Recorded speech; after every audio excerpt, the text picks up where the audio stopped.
Salut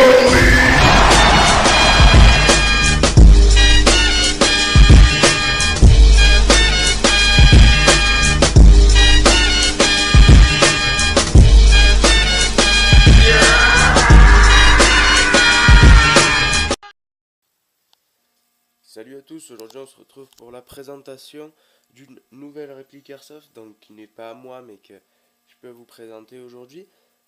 Donc pour ceux qui la reconnaîtraient pas ou qui la connaîtraient pas, c'est la M16A2. Voilà,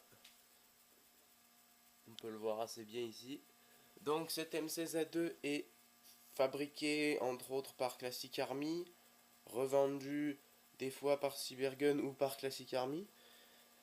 Donc c'est une réplique qui oscille à peu près entre les, j'irais 180 et 250 euros. Moi je sais que celui qui l'a acheté, il en a eu pour je crois 200 euros dans ces eaux là, voilà. Donc c'est une réplique qui, par quoi commencer? On va commencer par l'interne. C'est une réplique donc qui est gearbox, avec une gearbox V2, donc tout ce qui est de plus, j'ai envie de dire standard au niveau des pièces. Gearbox V2, longueur de canon 510 mm, donc ça fait quand même une bonne longueur de canon. Au niveau du canon interne, celui de base est un 6.08, donc c'est assez c'est pas génial, sachant que le 6.08 c'est vraiment la largeur la plus extrême qu'on ait dans les canons, donc de base le canon n'est pas génial. Voilà, après sur ce qui est du joint au pup, j'ai pas forcément fait attention. J'ai pas regardé non plus quel type de joint au pup c'était, mais je pense que c'est un joint au pup standard.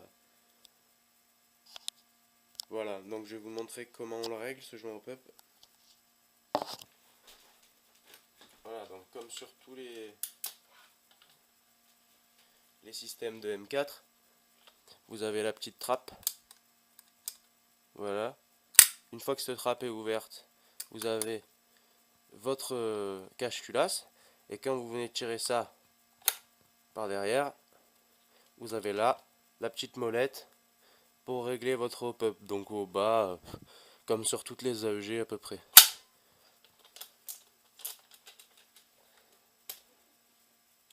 Donc au niveau de l'interne, pour moi ce qui aurait à changer en premier lieu, c'est le canon, peut-être le joint hop-up, malgré que le joint hop-up je sais pas vraiment ce qui, ouais, la qualité de ce joint, mais dans tous les cas le canon quoi. Parce que le canon a quand même une importante longueur, alors si c'est pour avoir un canon de merde à l'intérieur, ça sert pas à grand chose. Voilà, parce qu'elle fait quand même 1 mètre de long, et un poids d'à peu près 3,5 kg. Donc c'est quand même un beau bébé. Moi je vais vous la mettre à côté de ma Scarel. Même si ma Scarel, attendez, même si ma Scarel elle a été rallongée.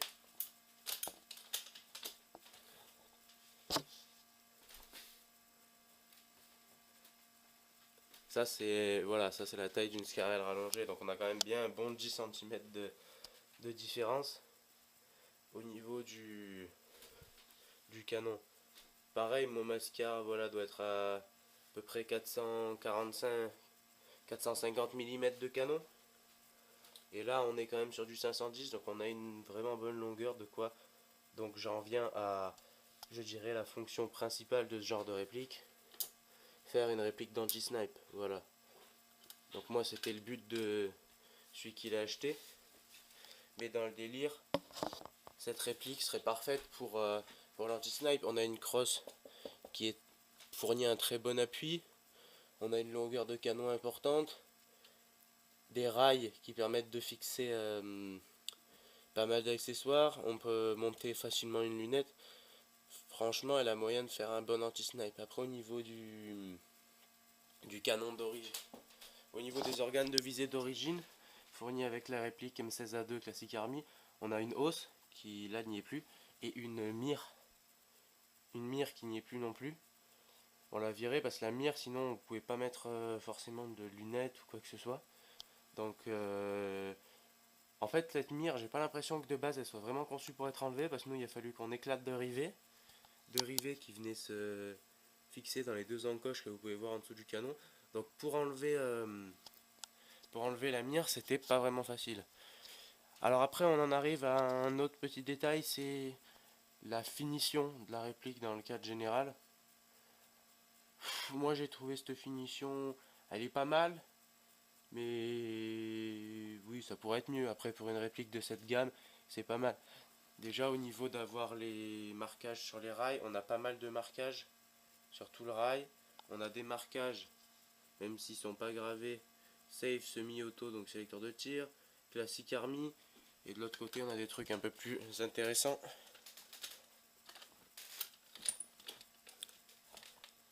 Voilà, ils nous ont fait les petits marquages Colt.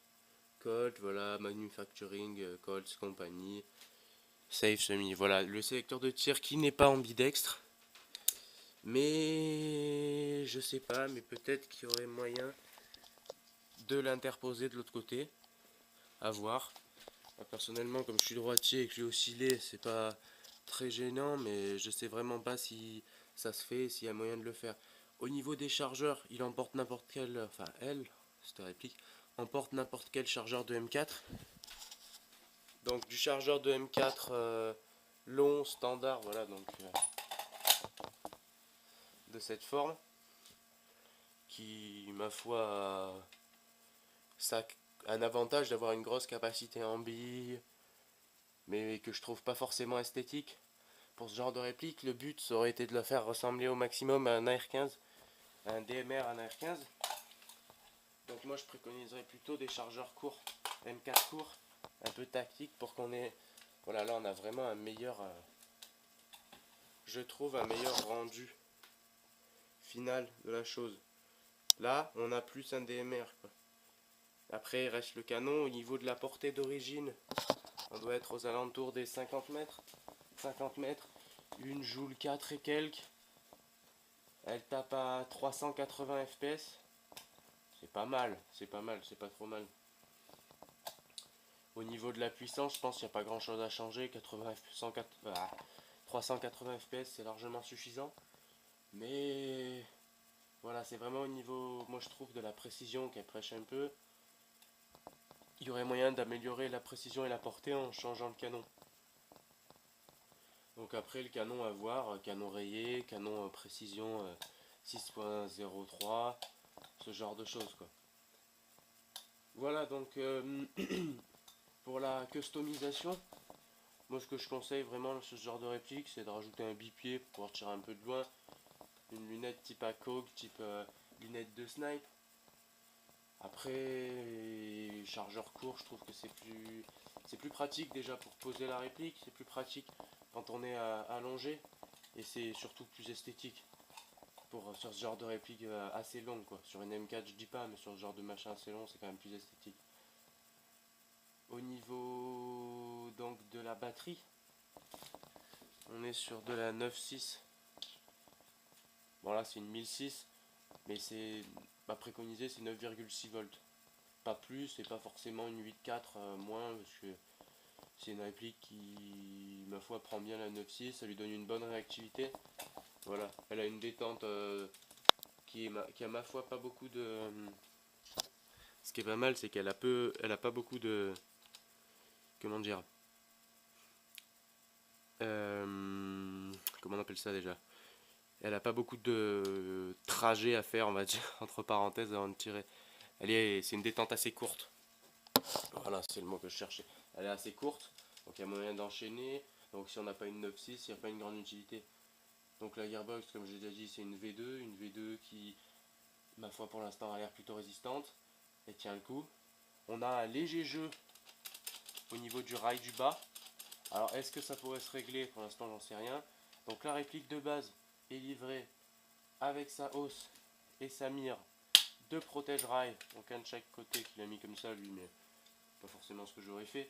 Enfin bon, deux protège-rail, une poignée que je vais vous montrer, voilà, donc une poignée de merde que vous pouvez faire glisser par l'avant, qui se visse comme ça, voilà, ça, donc sans batterie, c'est à partir de cette gamme là, aux alentours des 200-250 euros, qu'on commence à plus recevoir les batteries d'origine dans les répliques.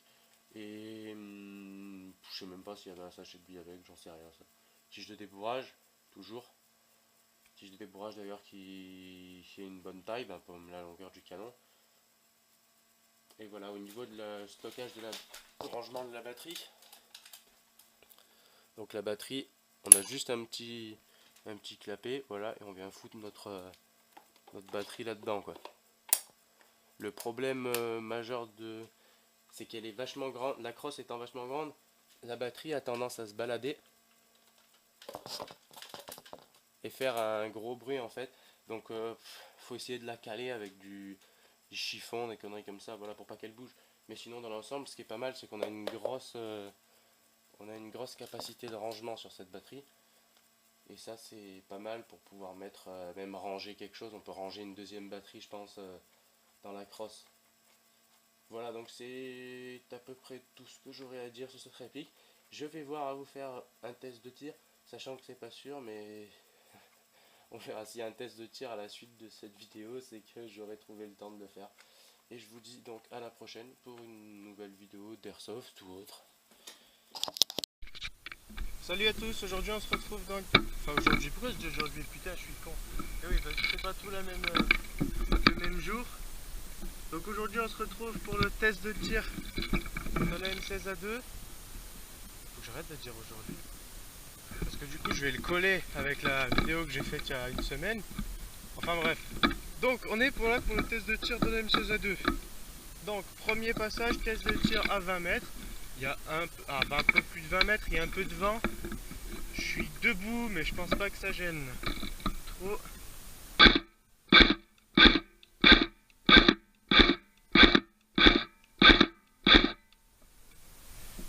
Un dernier.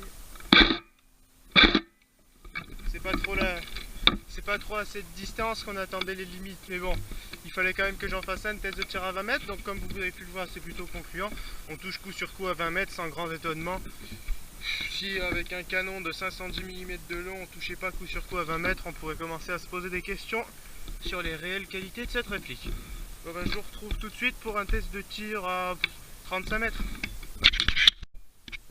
Voilà, donc la cible est à présent à 30 mètres, 35 mètres, plus que 30 mètres.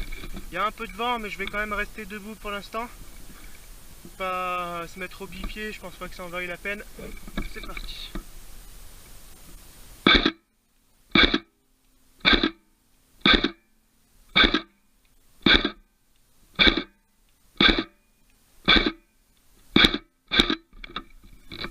Voltage, avec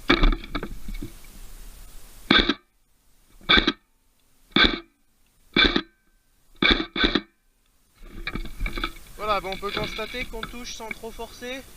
Sur les 10-12 billes que j'ai tirées, il n'y en a que 3 qui n'ont pas touché. Pas forcément que j'ai visé à côté, mais le canon d'origine était un 6.08. C'est quand même pas le top de la précision, mais là ça reste, on va dire, assez correct quand même à 35 mètres. J'ai dû en mettre 10 sur 13, c'est correct, c'est pas mal du tout. Pour une applique en sortie de boîte. On va passer sur une distance un peu plus importante, où je vais devoir sûrement monter le hop-up et peut-être même me mettre au bipied. On va passer sur un état 35, allez, on va passer sur un 45-50 mètres. A tout de suite. Bon, pour finir, peut-être pour finir, là on est sur un test de tir à 50 mètres. Donc il commence à y avoir une petite distance jusqu'à la manette. Cette fois je me suis mis sur un mur au bipied pour avoir la meilleure précision possible. Alors à voir si le hop-up va être bien réglé. On va faire 2-3 tests.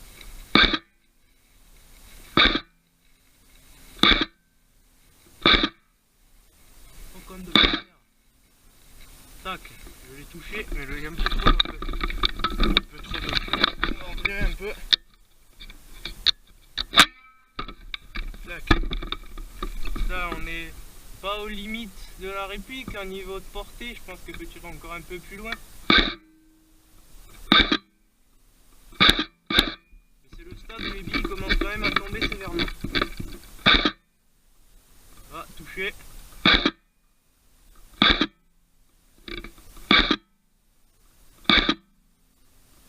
Touché.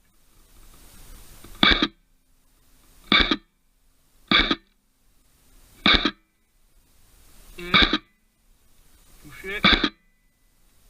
toucher, toucher.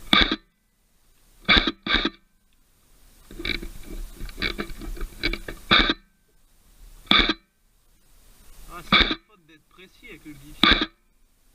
Toucher.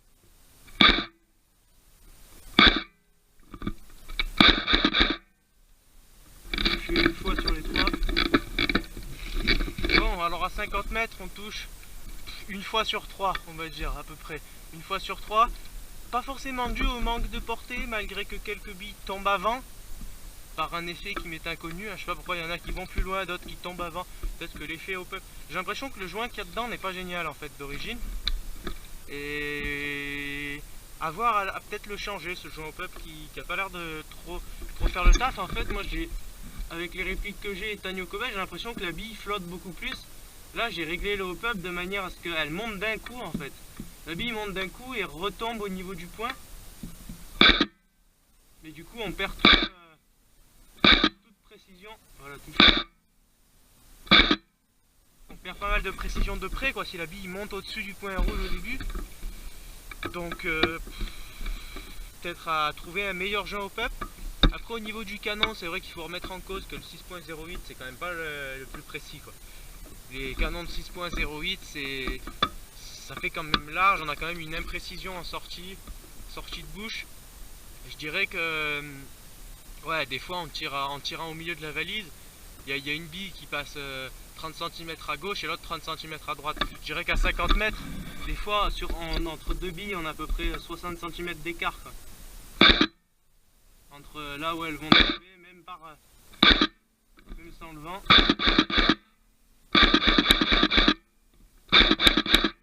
Après elle a un bon... Il y a moyen d'enchaîner assez facilement, c'est un bon kick. Mais la précision à vraiment longue portée, pas j'ai envie de dire pas extraordinaire, mais c'est normal pour une réplique à 200 balles et en sortie de boîte.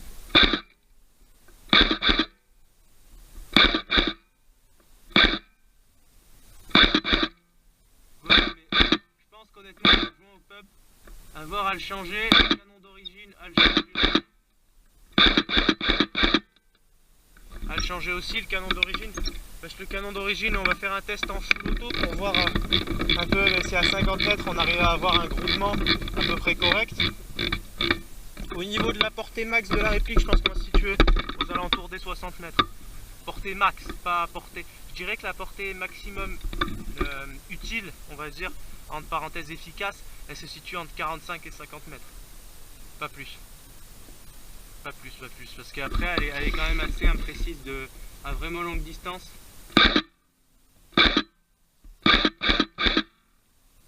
Voilà, j'ai touché 2 fois. Alors ce joint au pub, des fois il lève pas. 2 fois. Ouais, c'est un peu bizarre, c'est un peu spécial. Voilà, donc on se retrouve 6 mois après donc le tournage de cette vidéo, d'ailleurs un peu chaotique, que j'avais fait sur la M16A2. Donc tout ça pour dire que cette vidéo n'a pas été tournée dans de très bonnes conditions et que j'espère qu'elle sera pas trop pourrie malgré ce que ce que c'est. J'espère qu'elle vous aura plu et donc je tenais à faire cette petite outro en vous disant que donc ce que je tourne là, ça va être sûrement, je vais le tourner, cette fin va être faite 1 ou 2 jours avant que je poste la vidéo, donc en plein été. C'est pour ça que je vais donc vous parler, j'ai du mal, de ce que je voulais faire l'année prochaine. Donc l'année prochaine, je pense que je vais pencher pas mal la partie airsoft donc sur le sniper, donc tout ce qui est relatif au snipe, l'upgrade, l'entretien du sniper. Je voulais essayer de réaliser une scope cam, donc des vidéos majoritairement au snipe, orienté un peu toute l'année prochaine donc en tout cas la partie airsoft sur le jeu au snipe. Donc comme je vous l'ai dit, tout ce qui est relatif au sniper. J'espère que ça vous intéressera, sinon n'hésitez pas à me le dire en commentaire. Et donc je ne ferai pas de vidéo avant la fin des vacances, c'est-à-dire sûrement avant fin août voire septembre. J'espère que vous passez de bonnes vacances et je vous dis à la prochaine pour une nouvelle vidéo. Pour finir, n'hésitez pas à lâcher une bille bleue en dessous de la vidéo, à m'écrire un commentaire, constructif ou pas, de toute façon je m'en bats les couilles, à vous abonner à ma chaîne pour pouvoir voir plus souvent mes vidéos de merde, mais surtout n'oubliez pas que nous ne sommes pas les meilleurs.